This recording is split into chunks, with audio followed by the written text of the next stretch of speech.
мавзеи Лахш бо мавзеъҳои табиӣ, ҷойҳои таърихӣ, кӯҳҳои осмонбуси худ шӯҳрат дорад.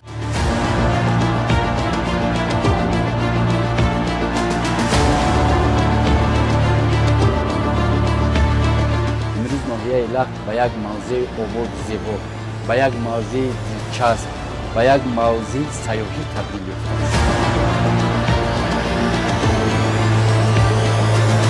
Тарак ҳамин раҳ мушкилӣ дорад. Агар раҳ беҳтар мешид, бо хубтар мешид.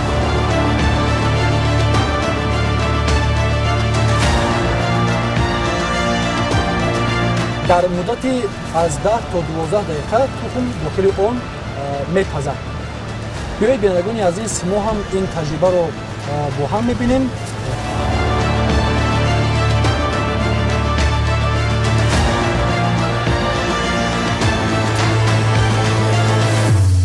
ин ҳама дар барномаи таҳлилии диёр шоми душанбе аз телевизиони сайёҳӣ ва ҳунарҳои мардумӣ.